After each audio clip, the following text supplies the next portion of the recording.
ಇತ್ತೀಚಿನ ವರ್ಷಗಳಲ್ಲಿ ರೈತರಿಗೆ ದವನದ ಬೆಳೆಯು ಒಂದು ಲಾಭದಾಯಕ ಬೆಳೆಯಾಗಿದೆ.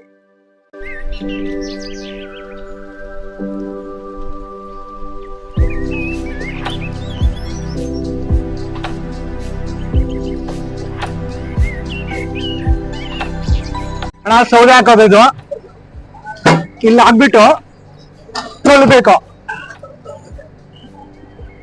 ಇದು ಉರಿಬೇಕು, ಇದು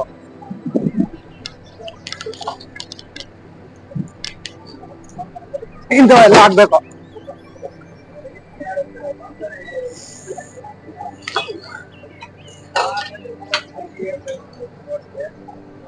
ಟ್ಯಾಂಕ್ ಫ್ಯಾನ್ದು, ಇದು ನೀರಿದು 8, ಇದು 7, ಇದು 6, ಇದು 5, ಇದು 4, ಇದು 3, ಇದು 2, ಇದು 1.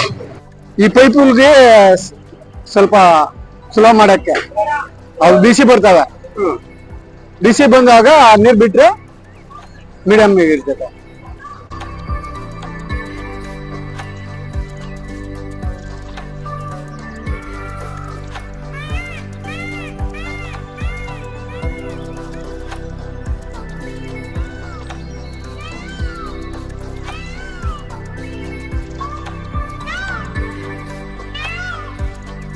ದೊಡ್ಡ ದೊಡ್ಡ ಬಾಯ್ಲರ್ಗಳಲ್ಲಿ ದವನದ ಗಿಡವನ್ನು ತುಂಬಿ ಟ್ರೈನ್ನ ಸಹಾಯದಿಂದ ಬಾಯ್ಲರ್ಗಳ ಕ್ಯಾಪ್ ಮುಚ್ಚಿ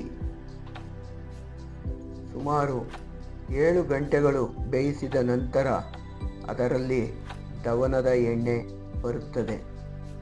ನಾವು ಬಳಸುವ ಸೆಂಟ್, ಸಾಬೂನು ಮತ್ತು ಬೇರೆ ಬೇರೆ ವಸ್ತುಗಳಿಗೆ ಇದರ ಎಣ್ಣೆಯನ್ನು ಕಂಪನಿಗಳು ಖರೀದಿಸುತ್ತಾರೆ. ಅಲ್ಲಿಂದ ಬರ್ತೈತೆ ಮೇಲೆ ಹಿಂಗೆ ತಗೊಂಡೋದು ಮೇಲೆ ತಗೋಬೇಕು. ಮೇಲೆ ನೀರು, ಎಣ್ಣೆ, ಆಯಿಲ್ ಎರಡು ಮಿಕ್ಸ್ ಆಗಿರ್ತೈತೆ. ಎಣ್ಣೆನೆ ಸಪರೇಟ್ ಹಂಗೆ ತಕೊಂತೀವಿ. ಬೆಳಿಗ್ಗೆ ಅನ್ಲೋಡ್ ಮಾಡ್ಬಿಟ್ಟು ಇಲ್ಲಿ ಹಾಕ್ತಿವಿ. ಹಾಕೋದ್ಬಿಟ್ಟು ಅಷ್ಟೇ. ನಮ್ಗೆ ಇದು ಇನ್ನು ವೇಸ್ಟ್ ಇದು.